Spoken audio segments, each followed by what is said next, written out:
Makes the stop in the secondary for Denver. 1st and 10. The fake. Good. Block in there, and down it goes. Caught at the 30. This is the dynamic Hill. He's in for 6. Tyreek Hill. Touchdown.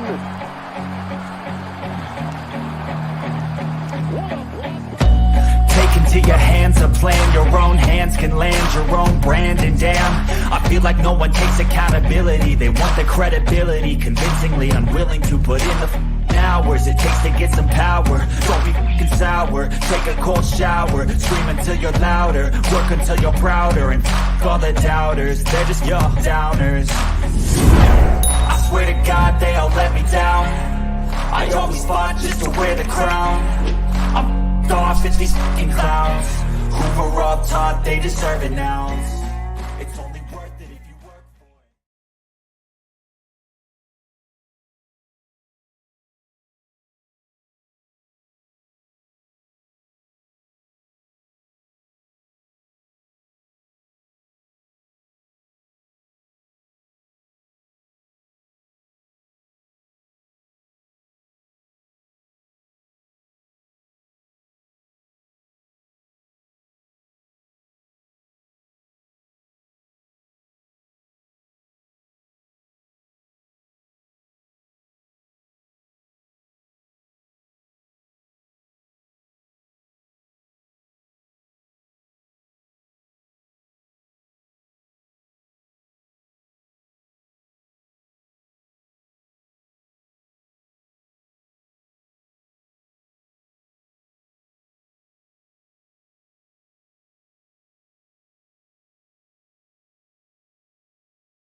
Can you hear me now?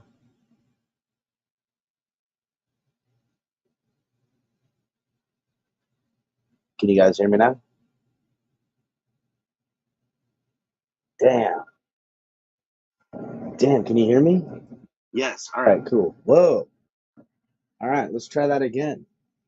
Welcome to another episode of the Fins Tailgate with your host of Capitan, take 2.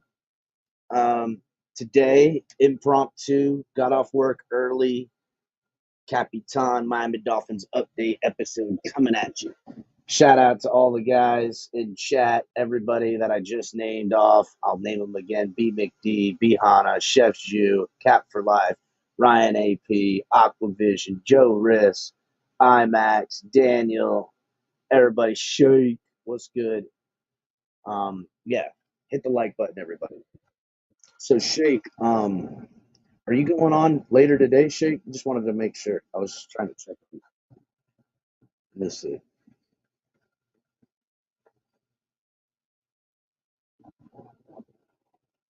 Yeah, we got the drive time Thanksgiving food fight today at 6:30. All right, cool. Wanted to hit the like button, everybody. Samuel, hello. So yeah, guys, gonna do some Miami Dolphins news and updates. Got some things I wanted to talk about. Some stuff I wanted to mention earlier, but some stuff now. Just get everybody caught up. You know, it's a busy weekend, family and holidays, so figured I'd get down to the business stuff. Let you guys get caught up on what happened with the Dolphins today, what's happening, what a little bit of Matzo stuff. I got a couple of good things for you. Before we get going, guys, make sure you're checking out all the great content on the program. Myself, El Capitan, color commentary, Ali, the Persian, coming at you. Shake Money, Lou, aka the Rabbit Dolphin, KP, Crypto, and then Tonk TMI Tuesdays. Everybody knows, team, fans, check out all the great shows. That's why you subscribe for all the programming. Cash App, Venmo, great ways to support the channel, the only way, but you can also support the channel through Patreon. Something I wanted to mention to you guys. Our Patreon is activated. Go to patreon.com/tftg.com. Sign up for Patreon. It's free to sign up. And I think you get a free week of Patreon when you sign up too. So exclusive content, early content, going to be doing like film breakdowns, all kinds of stuff coming out through the Patreon. We're really going to start pushing through that now with a lot of the good content. Backstage, smaller everything, just so you guys can see. There's going to be some good stuff. I'm going to be doing film breakdowns and everything. So, again, patreon.com/tftg.com. So I'll put that in chat too. And pin it to chat. That's what I'm doing.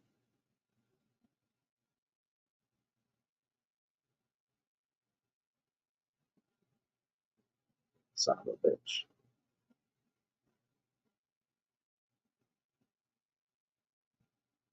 Yeah. Happy Thanksgiving, Mike. Boom. So yeah, in the chat. Well, apparently won't let me put it in there. What the fuck, dude?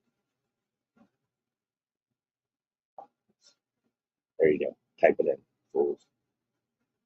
Sign up for free. Um, so yeah, let's just kind of get right into all the stuff. First thing, I don't know if you guys heard, but Jalen Ramsey is named AFC Player of the Week, Defensive Player of the Week. Shout out to him. I mean, listen, we knew this guy was going to be good. We knew when he went down with injury, it was going to not be fun with Adam. But since coming back, the guy has been everything as advertised. And now recognized after having 2 interceptions his last game against the Raiders and the game-sealing interception everybody's seen. I mean, both of them were great picks. These weren't just like, ball was bouncing around and kind of grabbed it or something like that, or, came in soft from zone and just picked it. I mean, he's had some of those too, but these were both, hey, in coverage, make a play on the ball, and be an athlete to catch a football that would make wide receivers blush on both these interceptions. They were great. So, this is actually his second time winning Defensive Player of the Week honors. Last time he won was back in 2016 in Week 16 with the Jaguars. So he's done this before, as you guys know. I mean, he's Jalen Ramsey. Obviously, he would win multiple seasons, but it's a good thing. Last guy to make AFC East defensive honors was Xavier Howard back in 2001. So it's good to see Jalen Ramsey getting some recognition, and it's kind of hard not to see him when he's doing the things that he's doing. So it's a good accolade, saluting his cap. Yeah, that Superman interception, Daniel, was pretty good. And then not only to extend out and get his hands on the ball, but do so in a way you're going to take you're going to take damage because you're laying out for it, and instinctively you kind of brace and he kind of dropped the ball but retract the ball in air, kept his eyes on the ball and caught it again and tucked it away to be sure to secure it. I mean, that's a guy that is sacrificing and just putting it on the line, and that's why he became AFC Player of the Week. So yeah, shout out to the homie. He had some stuff to say about it. Let me see if I can find that again. He had interviews today in the locker room area, and see if I can find that.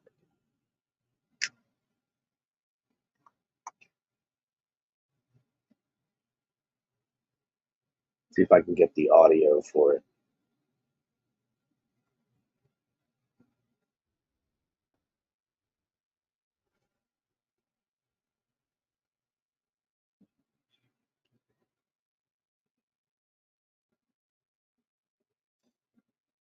Yeah, let's see if I can just pull up this audio.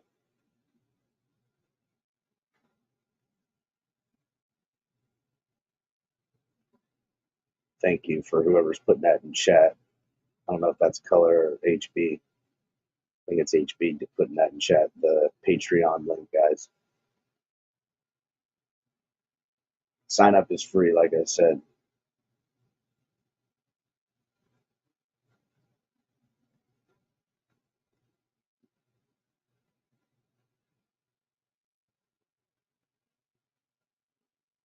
All right, let me know in chat if you can hear it. This is what Jalen Ramsey had to say on him winning Defensive Player of the Week in the locker room today. Just for all of the work that you put in, I know this is just the beginning, but what more, or how much of a good step was that to just have the performance and given everything you go through? It's nice. When I get like achievements and stuff like that, it's always nice, but a lot goes into it. And at the end of the day, I just all glory to God, thankful. But it could have went to a few other people probably. It probably could have went to my teammate, the other Jalen. So just great. Jalen, all your teammates are talking. Such a humble dude, for so much of like the swagger we see on the field. And I confess, I don't really know much about Jalen Ramsey until he became with the Dolphins. I mean, I knew of his career, knew he was great, but I know he was a big time trash talker, want to be great. He's got some questionable tweets and stuff like that, some quotes, but he seems to be, maybe it's just because he just got injured and there's some, humbling that's happening with him or something like that. But he just seems to be like a super focused, calmer guy, at least in his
Damn, bro.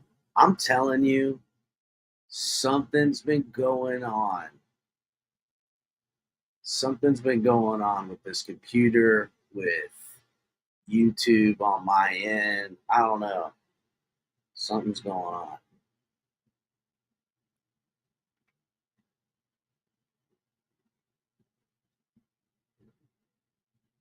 Anyhow, let's get back onto Jalen Ramsey, player of the week, where I see Michael K is saying it's a joke. But you got to remember, it's a game-winning interception, not a bunch of numbers put up in a blowout. He had some big numbers in a game when he came back, but didn't win him that. So, man. All right. Next thing I wanted to go into roster updates and the Mike McDaniel interview. So there was some talk, and a big question on everybody's mind is, will Robert Hunt be able to play? And as of the roster update from today, Robert Jones did return to practice, and Isaiah Wynn was talked about as well. And it's going to be a little bit of a more long-term injury with that. But Robert Hunt is the immediate forefront of the discussion on whether or not is he going to play against this defense in New York, where not only is it a good defense, but that defensive line is tough. Now, both Austin Jackson and Lester Cotton were confirmed by Coach at his interview that they were going to play, but he was a little bit vague on the Robert Hunt situation. There is some clarity that they were able to squeeze out of him in the interview, though, that essentially Robert Hunt is fine when it comes to his health, that there's nothing pending that would get any worse if something were to happen on the field, that they believe it's all healed up. That would really come down to how he personally feels playing in the game. And it was really a roundabout way of saying that I think Robert Hunt's playing on Friday. I think he could have played against the Raiders. I think they chose not to play him against the Raiders, give him that extra bit of time. I think Robert Hunt plays in a game they think that they might, need him for. Another update is that, Savon Ahmed is injured. So now the Dolphins are going to be probably elevating Jeff Wilson Jr. So this will be the first time we're going to see Raheem Mostert, Jeff Wilson Jr., and Devon A-Chain out there. It's hasn't been 100% of guarantee with Devon A-Chain, but from what I'm hearing on all faces, that he's participating in practice and he's going to play in the game. He's going to address what kind of workload they'll give him will all depend on how he feels in that game. So Dolphins running back room will be finally with all three of the guys I think we perceived to be the three guys they were going to go with. I just want to see how they use all three of them. What's that look like? And is it going to be the running back room of the future, heading into this part of the season? Is this going to be the running back room we can hope to see? That's what I thought we were going to see earlier in the year. So I'm not saying like, oh, wow, Jeff Wilson, whole new friggin' deal now, but I wouldn't mind Jeff Wilson taking some of the snaps and putting the hurt on some of these linebackers, DBs when he can get the ball out in space, and then having Devon A-Chain come there and use his speed on him. You know what I'm saying? So some stuff that Mike McDaniel talked about, they asked him a little bit about Durham Smythe, who he returned to practice. They also, mentioned a little bit of the hard knock stuff as expected. He confirmed that Anthony Campanelli is exactly how he is advertised on Hard Knocks, that he's amped up, New York guy, rah-rah, linebacker dude. So, sup, Cap? Joe, what's going on? Oh yeah, Joe. We've we've been banned, buddy. For now, it'll come back, Joe Levisque, but we're now pushing the Patreon. So we're going to be doing some stuff on Patreon, exclusive content. So everybody who's members and stuff like that, I point you towards Patreon, which I'm going to do some stuff tonight on Patreon. Uh, First time going to do like a live thing on there, so we'll see how it works out. But it's free to sign up, so I suggest you guys go sign up for our Patreon at TFTG.com. So anyhow,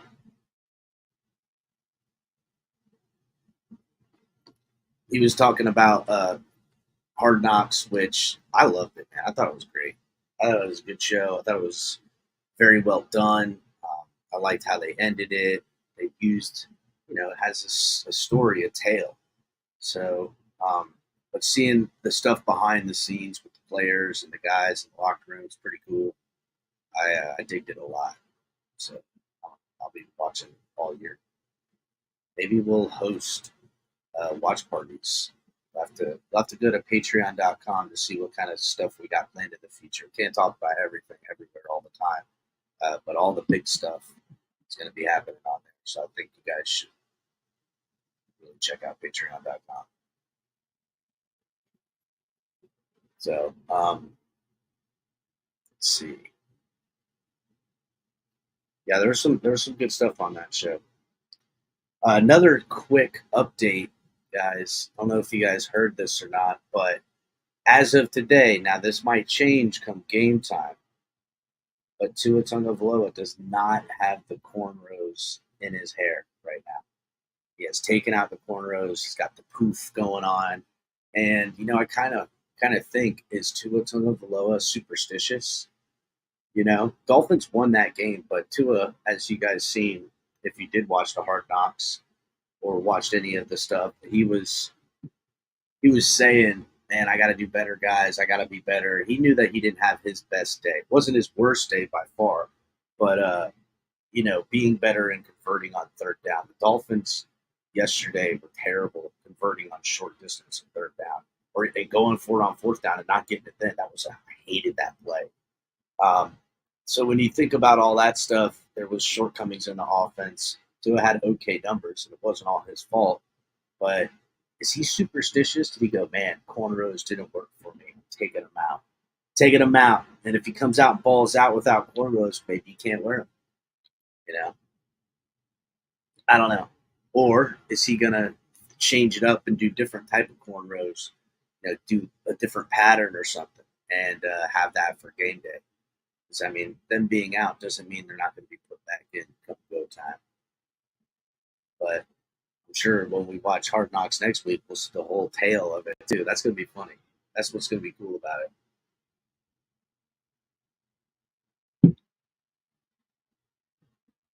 So, yeah, and Coach went over some other stuff. Not going to go all into it. Maybe we'll play it at a later date. But what else did I have? Where'd it go?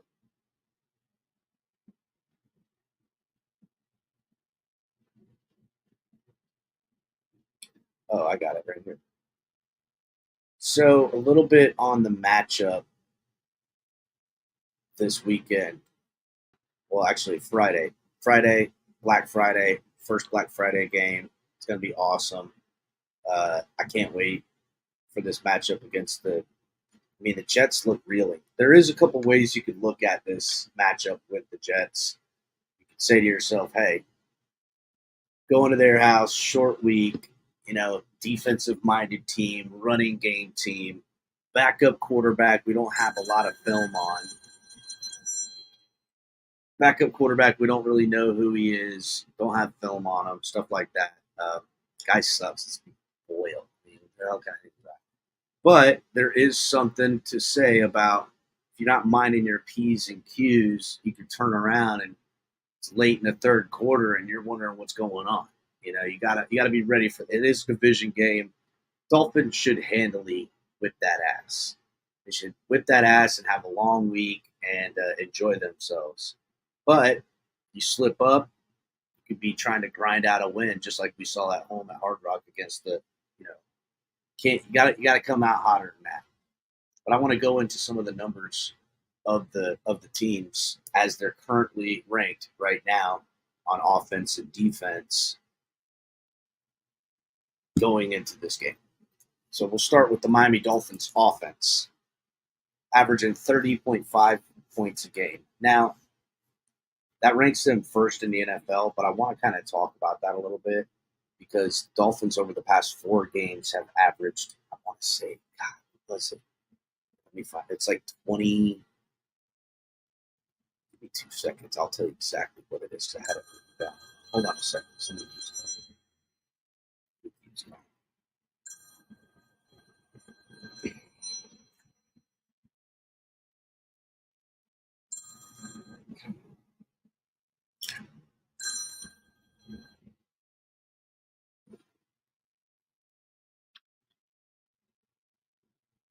It's gracious. All right, hold on. You know what, guys? Just give me 2 seconds. I'll go through these numbers here in just a second. God bless it, dude. This is what I get for trying to do a show during the day. Get ready to dive into a new world of online shopping with the Fins Tailgate. Whether you're a die-hard sports fan or just looking for the latest fashion trends, we've got you covered. With a wide variety of products from your favorite sports teams to stylish accessories and home decor, we're your one-stop shop for all things tailgate. Our easy-to-use website and hassle-free checkout process make shopping with us a breeze. Plus, with frequent sales and discounts, you won't want to shop anywhere else. So come on in and join the party at the Fins Tailgate, your new go-to destination for all things tailgate.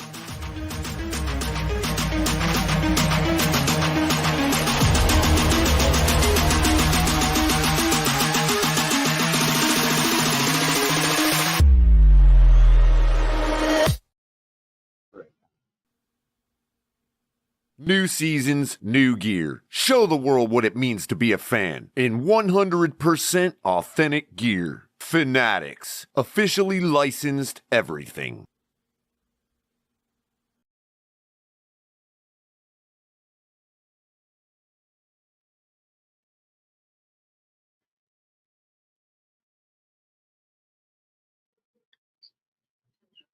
Can you fucking tell my mom to call my dad on his work phone, please? Okay, well, he's getting his fucking. Geez.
God damn, dude.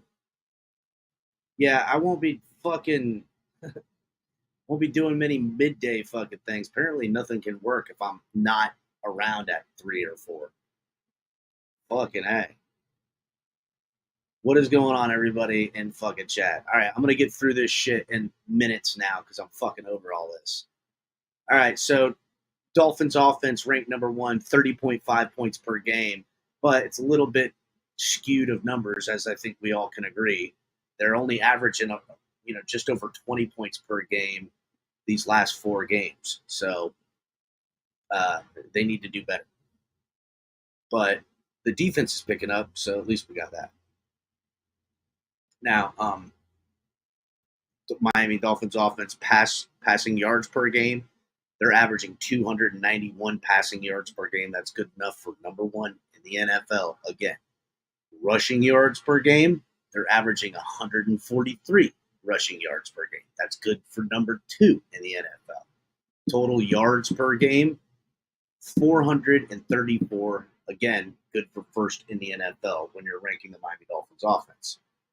They are ranked tied for 9th with 16 turnovers. So when I look at the Miami Dolphins offense numbers and rankings via the NFL, and we measure them up to the New York Jets defense, the defense is ranked 11th in points per game right now, averaging 20.4 points per game. Now that number is closer to what the Dolphins have been averaging on offense these past 4 games. Not so much 30.5 with what we are. So the Dolphins offense needs to, listen, you get 21 points in this game against the Jets, it's probably way more than enough to beat the Jets because they can't score points. They have no fucking offense. Anyhow, Jets defense and passing yards per game, they're averaging 179 passing yards per game. That's good enough for 5th defense in the NFL right now. They are not giving up the ball in the air. But here's where Jeff Wilson Jr., Raheem Mostert, and most importantly, I think, Devon Achane can come into play. The Jets are ranked 30th in rushing yards per game, averaging 138 yards on the ground per game right now, which it's kind of fool's gold if you think about it, right? Because here's the deal when you're ranking the Jets defense. They're going to let you run the ball on the ground to try to take the pass away, but they're really good in the red zone. And you grinding out a rushing attack game against them kind of plays into how they want you to play smash mouth football with them. Because if you're gonna rush 130 something yards a game, that's fine by them as long as you're not passing for 200 yards. Because they're number 11th in total yards per game as a defense, averaging only 316 yards per game, and they're tied for 4th in takeaways with 16. So, tell you what, we climb beyond their average rushing yards per game, and that play action pass opens up with Tua, dropping them in there. And, we'll handle our business. Now, when you rank the Jets on offense, they're dead last in points per game. Dead last. Okay? They're averaging 13.5 points per game. They're second to last in passing yards per game, averaging 171. They're 23rd in rushing per game. That they average about 100 yards every game on the ground. And total yards per game, they're second to last in 270 yards per game. It's terrible. They rank 11th in turnovers, giving 18 over. So, and then when you couple that to the Miami Dolphins defense, points per game, the Dolphins defense are giving up 23.8 points per game. Now that number, again, with the way the defense has played as of late, especially since the return of Jalen Ramsey, that number is going to come down significantly. They're ranked 23rd in points per game, but I see all these numbers starting to trend the way you want them to. Yeah, passing yards per game, they're surrendering 221. That's 14th in the NFL. Rushing yards per game, they're giving up 99 yards. That's good enough for 10th in the NFL. And total yards per game, 320, which ranks them 12th in the NFL. They also have 12 takeaways, which ties them for 8th on defense. So Dolphins defense, and this is much improved. I'm telling you, this number is gonna trend up, up, and up, as seen by the total yards, rushing yards, and passing yards. They're top 15 in all three of those categories. They've given up some big points earlier in the season on defense, but not so much as of late. That's why that number is coming down slowly.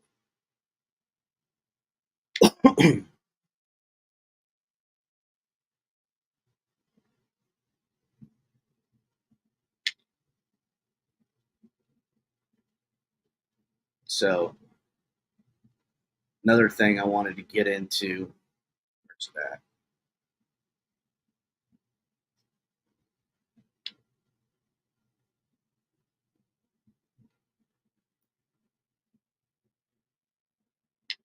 So just a quick thing I found, judging Tua on the averages of his current statistics, right?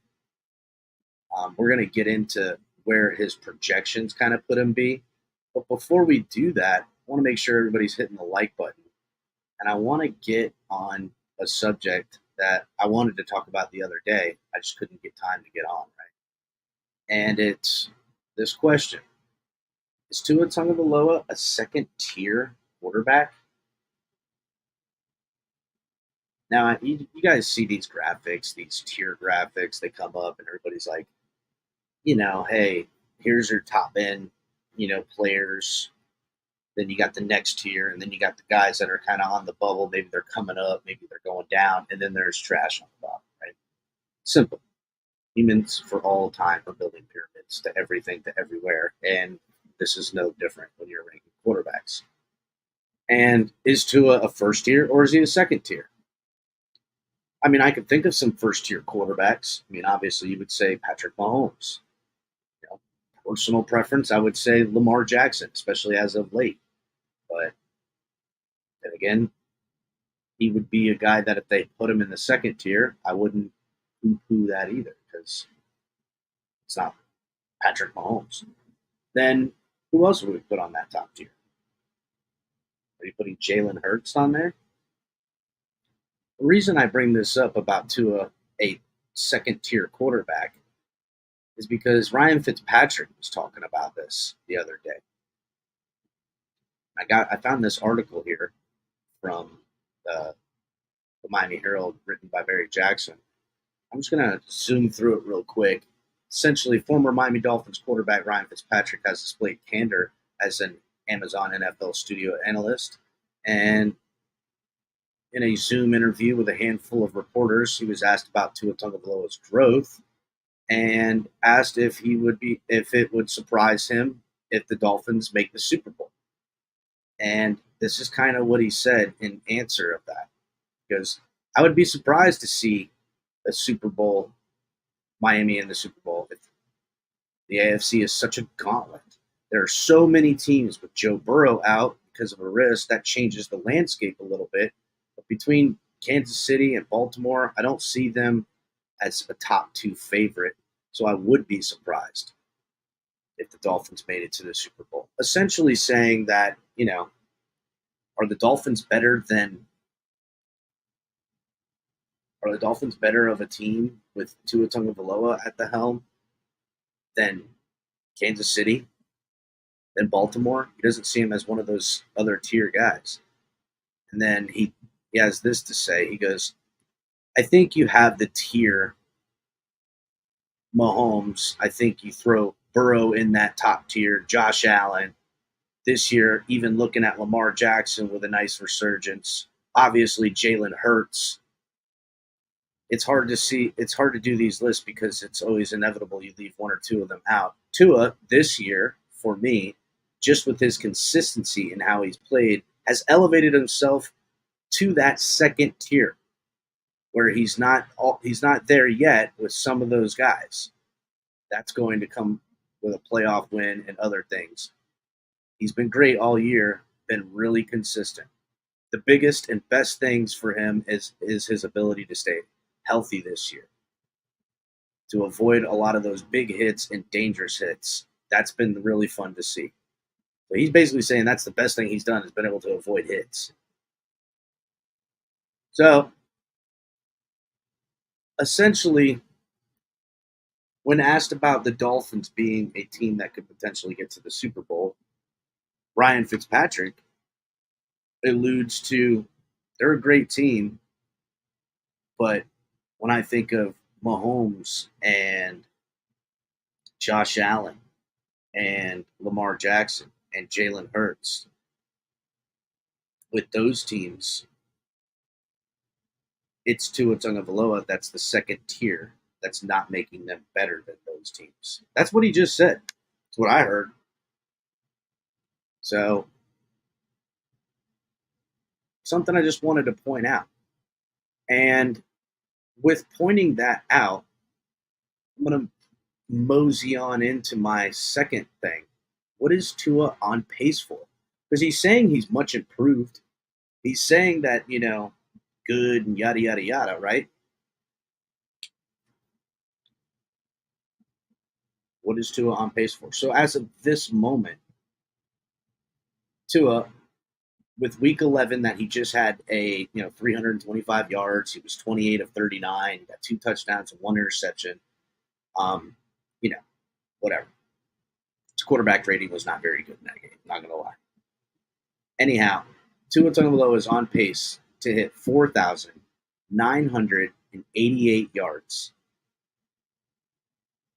hitting just under 70% of his passes and for completions of attempts. That's 411 completions on 590 passes for 69.7%. He would get 36 touchdowns, 14 interceptions, and end the year with a quarterback rating of 61.17. I mean, if that's his season statistics, those aren't terrible. I think those will easily be his best statistics. Am I right? Staying healthy, getting at just about a 5,000, 36 touchdowns, 14 interceptions. I think those touchdowns would go up a little bit, but these are comparable to the stats I would be comfortable with Tua having in a season to then measure. Again, I get that the caveat Brian Fitzpatrick said in his quote that he'd have to win in the playoffs to get to that second tier of quarterback level. And that's not entirely false. You got to prove it in there. You got to prove it in the big moments, in the big game, in the NFL. I don't see why Tua can't. I know he's done that, but I think we all know that once the playoffs hit, it's a completely different animal. And I think Tua can do it. I think these stats that we just rattled off that he's on pace for is going to be indicative of what kind of performance we're going to see from him in the playoffs. To me, it all hinges on winning the AFC East and maintaining home field advantage as much as humanly possible. Even if it's only one game, we come out, we go against, I don't know, what would be one of the wild card teams. God, could you imagine if it was Houston? We go against Houston at home. We absolutely obliterate Houston. Not just, we should. I think we could obliterate Houston right now. I get it that they're on a roll and CJ Stroud looks like, rookie of the year. But I still think this Dolphins team in the second year of its offense with this defense finally clicking would absolutely wipe the floor with their asses right now. I really do. Especially rookie quarterback in the playoffs, going against a team, like that. That's a tall ask from a rookie quarterback too. But as long as Dolphins win the AFC East and get home field, and they absolutely obliterate the first round opponent, at the very minimum, I think that carries over with that sort of swagger and confidence to the next game in the round, whether you play it at home or have to travel. So to me, that's where it sets up the scenario for the Dolphins to find themselves deep in the playoffs. Just come in there with big dog swagger and push people around. I think it really launch pads off of having a home game. So That would be what Tua Tagovailoa's numbers are. So yeah, just wanted to rattle in some quick updates. Had about 1,000,001 technical difficulties on this short show. Didn't even make it an hour, and I want to say like 15 or 20 minutes of that time was screwed up. But I do want to give everyone a reminder, patreon.com/tftg.com, film study tonight. So doing the film study, it's free to sign up for Patreon. Make sure you guys are getting at it. You can download the app right on your phone. Super easy, the whole thing. Free to sign up. And there's 3 different levels, and there's already content already on there, and going to be exclusive content and all kinds of good stuff. I want everybody to go ahead and check that out. So if you guys can, make sure to peek in. And tonight I'll be hosting a Patreon film study. So, all right, guys, I will see everyone later. Make sure to hit the like button on the way out. And, fins up.